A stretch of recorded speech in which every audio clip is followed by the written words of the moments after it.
everybody, we're back with a brand new Friday review. Can't wait to get into today's show. Amazing product that you should add to your home doctor's office. So you probably have a thermometer. You might have things like a blood pressure monitor. I've got one more that I want you to add, especially if you have kids. We'll go over that here today. I have one now for my home, a pretty ingenious device. 2 research studies, one on caffeine and actually the longevity signaling pathway that it uses that might be beneficial for you, believe it or not. And then a second one, if you've ever heard of exercise snacks before, exercise snacks. These are things that you can do for 45 seconds to 60 seconds once an hour to better regulate blood sugar throughout the day.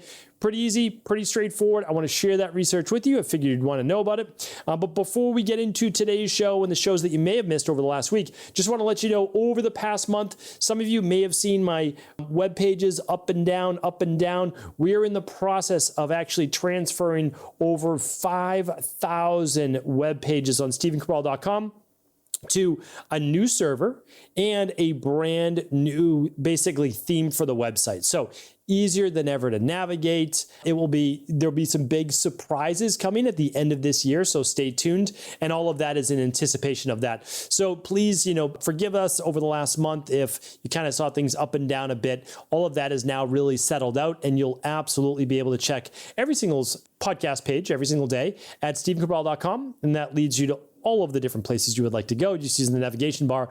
But if you want to check out today's show notes and see how seamlessly it's now working, head on over to stephencabral.com/3479. All right, let's dive into the show. And it is, if you did miss any of the shows, again, all of those are at stephencabral.com/podcast. Monday's show was, do you suffer from mental brain rot? Yes, brain rot. This is a term coined by Henry David Thoreau in his book Walden. If you've ever read the book Walden, it's a great read, great book. It's obviously old school. It goes back like 175 years now, that long? Yeah, somewhere about there, 1850s. Great book, but I talk about a lot of things even back then are now more prevalent and pertinent than ever. Check out that show on Monday. Make sure that you're not suffering from that. On Tuesday's show, this works better than baby aspirin. You know, that 81 milligrams that most doctors tell their patients to take. I go over actually all the studies, how well it works, if at all, and what dosage might be better, or natural alternatives that I personally use. Number 3, the 2 worst things for your sleep score. So after millions of users have used this fun little that's Aura and Whoop mixed together, but Aura-based ring, 2.5 million users. They show you the 2 things that are most detrimental to your sleep. That was episode 3477. And then yesterday's show was, is electron beam therapy, EBT, right for you and non-surgical skin cancer removal? So more people than ever having potentially malignant or at least skin-based, we'll call them not tumors, right? But skin-based melanoma, cysts, potential benign issues removed so they don't become cancerous, because we have to be careful what we say here. This is another treatment potentially for that you may want to link into, but of course not providing any medical-based advice. All right, so let's now dive into our product review of the week. And again, those previous shows, if you missed them, all at stephencabral.com/podcast. All right, this tool, which comes in just this small little box, I'm going to link up to it. You can get it right on Amazon if you would like. It is called an otoscope. So an otoscope, sometimes called Otoscope, is actually for the inner ear. So what you're able to do, outer ear and inner ear, is you pop out this device right here. You can see how small it is if you're watching on video. If you're not, I would love you to follow along our YouTube-based journey. New videos each and every day at Stephen Cabral, just on YouTube. But what this is this is a tiny little camera. I'm going to pop off the top right here. And what you do is you're actually going to pop on a speculum.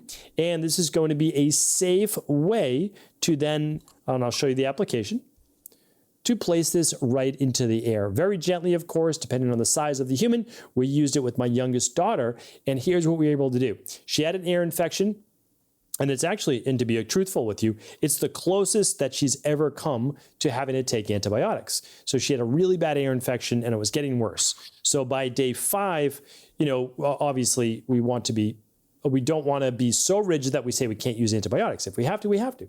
And so what I wanted to do was get a better look at that. The pediatrician that my daughters see that I really trust isn't in Maine where we are for the summer. We weren't able to get there. So again, great physician. And I said, well, can we take a picture? Can we take a photo of the ear and actually take a look at that? Yes, great. There's otoscopes. Great. So here's what we did. Took a photo using this device, simply hook it up. This has a camera, hook it up to the app. I think it's the Endoscope app. And then it will show you the inside of the ear, and then you can just screenshot it. Now you can send it to your physician, or of course you can pop it into ChatGPT or your favorite AI and say, okay, is this infected? And again, you want to go with a doctor, not just ChatGPT yet. I don't think it's the best way. It's great to use that as an assistant, but not necessarily superseding a physician, a doctor, a practitioner, a lawyer, anyone. Like, you want to use that first because it doesn't get everything right, that's for sure. And so we actually saw, yes, it is quite infected. Okay, I went to work on my natural health-based modalities, not just internally, which we were doing, but actually topically. So there was a bacteria there, there's infection there, we had to take care of it. Anyway, luckily, unfortunately, all of that cleared up in the next 3 days, so we didn't have to use any antibiotics, but again, they were available if we needed them. I just am very careful about what antibiotics do to the digestive tract as well as the ear, nose, and throat. But this device actually showed us, was it healing? Yes or no. Was it infected? Yes or no. Simple device, inexpensive. I'm going to link it up if you want to keep one in your home, which, again, I just think that having your own doctor's office tools of blood pressure monitor, a thermometer, and a few other devices that I've actually done on my Create Your Own Doctor's Office can be quite helpful. All right. So hopefully that was helpful. That's called the Otoscope. Now I wanted to share with you 2 research studies for the week.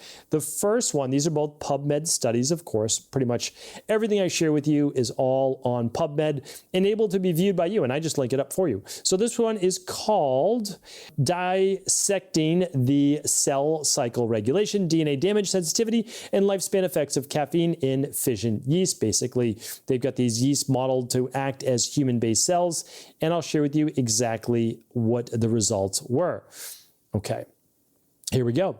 New research shows that caffeine activates your cellular anti-aging switch, the same pathway targeted by metformin, the diabetes drug studied for longevity. All right. So we know now that metformin for diabetics, not regular everyday people, but diabetics, helps a tremendous amount with extending the lifespan and health span of diabetics. But what they've also found, and again, it can do potentially damaging things for post-exercise. So what people are doing is cycling metformin basically on weight training days. They're not taking it. On non-weight training days, they might be taking it. Some people are going down to once a week. I do not recommend taking metformin unless you need metformin. That's the truth. And if you have diabetes, if it's not type 1, type 2 is reversible, and I definitely recommend working with either the Equalife team or an integrative health practitioner. But here's what they found, is that coffee activates your AMPK system. And AMPK is important to understand because AMPK essentially is activated during fasting. And when it activates during fasting, it increases autophagy, which is essentially cellular cleanup. Both of those are needed for cellular energy, ongoing cellular energy, as well as longevity. So that is why I share in High Performance Health and with our clientele that when you stick with a more of a plant-based first half of the day, you stay in more autophagy even when you're eating.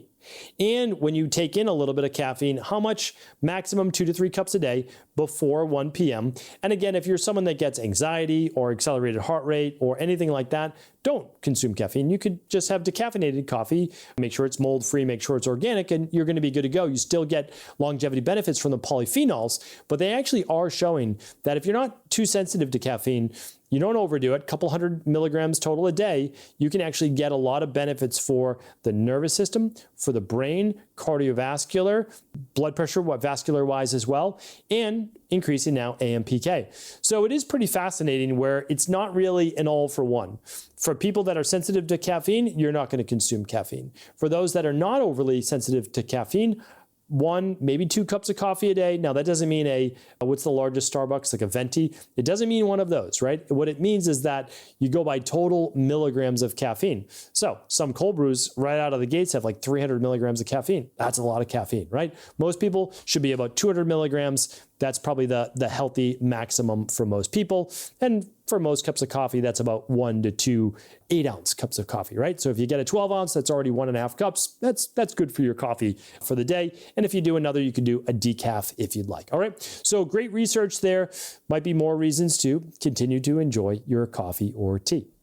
Research study number 2. This was a great one, and this is one that you can look up on PubMed, and here it is. It's called Walking or Body Weight Squats as Activity Snacks Increase Dietary Amino Acid Utilization for Myofibril Protein Synthesis During Prolonged Sitting. I'll explain exactly what that means. That's why I try to do these shows, to make it a lot more usable in everyday life, and you can actually link to the study if you'd like looking at studies at stephencabral.com/3479. All right, so a study found that performing just 10 body weight squats every 45 to 60 minutes of prolonged sitting. So I'm sitting here, I'm going to be recording for the next hour and a half. So if I were to get up between the 45 and 60 minute mark and just do 10 body weight squats, that's going to take me maybe like a second slowing down, maybe a second back up, 10 of those, 20 seconds, 30 seconds, that's all that it takes.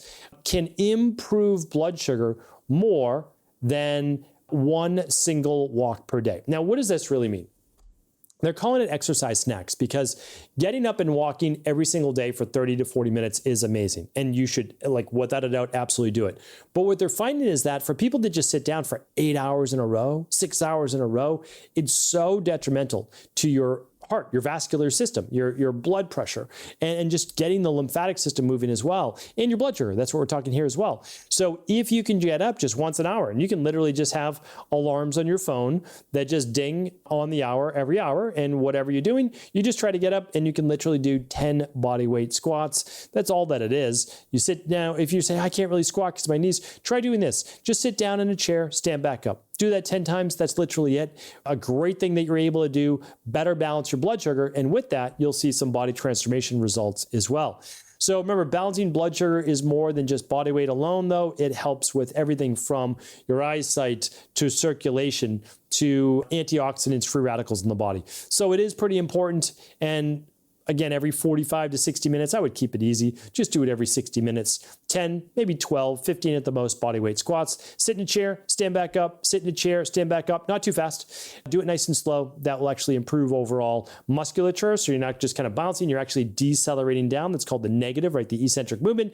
And then stand back up with some good force. Decelerate back down. Great no matter what age you are, and especially great the older you get. Hopefully today's show was helpful. If you want to check out that research as well as the link to the Otoscope, head on over to stephencabral.com/3479. And we'll be back tomorrow with our Cabral House Calls. Take care, everybody.